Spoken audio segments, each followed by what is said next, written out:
terhormat Bapak Dr. Abdul Kahar selaku Wijayswara dan salam hangat bagi teman-teman peserta Latsar. Saya Marto Girawan Pahala, peserta Latsar CPNS Mahkamah Agung Republik Indonesia, gelombang 1, golongan 3, angkatan 1, kelompok 3, tahun 2022. Pada kesempatan kali ini saya akan menceritakan pengalaman pembelajaran saya dengan Wijayswara Bapak Dr. Abdul Kahar, serta pengalaman pembelajaran mandiri saya terkait dengan materi manajemen ASN. Pada pembelajaran Zoom meeting hari ini, pembelajaran dimulai dengan perkenalan masing-masing peserta dan juga oleh Wijayswara. Dalam perkenalan ini juga saya menjelaskan pengalaman pembelajaran saya mengenai materi manajemen ASN. Adapun saya menjelaskan mengenai beberapa materi manajemen ASN seperti ruang lingkup manajemen ASN yang meliputi penyusunan dan penetapan kebutuhan, pengadaan, pangkat dan jabatan, pengembangan karir, pola karir, promosi, mutasi, penilaian kinerja, penggajian dan tunjangan, penghargaan, disiplin, pemberhentian, jaminan pensiun dari hari tua, dan perlindungan. Kemudian mengenai kedudukan serta peran ASN, hak serta kewajiban ASN, serta kode etik dan kode perilaku ASN, dan bagaimana kita sebagai ASN dapat mengimplementasikan serta mematuhi kode etik tersebut beserta pengawasannya. Hal ini penting karena penegakan kode etik ASN merupakan hal penting dalam mewujudkan martabat serta image ASN yang baik. Selain itu, dalam pembelajaran mandiri sebelumnya, saya juga sedikit banyaknya mengetahui tentang konsep dan sistem merit di dalam suatu pola kerja pemerintahan.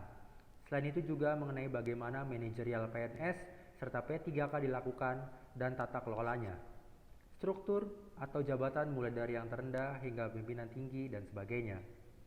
Kemudian mengenai sistem informasi ASN yang dimana ini sangat diperlukan untuk menjamin efisiensi, efektivitas, dan akurasi pengambilan keputusan dalam manajemen ASN. Sistem informasi ASN diselenggarakan secara nasional dan terintegrasi antar instansi pemerintah. Untuk menjamin keterpaduan dan akurasi data dalam sistem informasi ASN, setiap instansi pemerintah wajib memutakhirkan data secara berkala dan menyampaikannya kepada BKN. Kemudian mengenai penyelesaian sengketa apabila terjadi sengketa antar pegawai ASN. Sengketa pegawai ASN diselesaikan melalui upaya administratif. Upaya administratif terdiri dari keberatan dan banding administratif. Keberatan diajukan secara tertulis kepada atasan pejabat yang berwenang menghukum dengan memuat alasan keberatan dan tembusannya disampaikan kepada pejabat yang berwenang menghukum. Banding administratif diajukan kepada Badan Pertimbangan ASN. Kemudian setelah pemaparan apa yang sudah saya pelajari mengenai manajemen ASN di pembelajaran mandiri, selanjutnya para peserta Latsar diberikan kesempatan bertanya oleh Bapak Wijayswara untuk bertanya terkait materi yang kurang atau belum dipahami atau dimengerti. Adapun pertanyaan yang menjadi pokok pembahasan oleh Bapak Wijayswara adalah mengenai sistem merit dan disiplin ASN.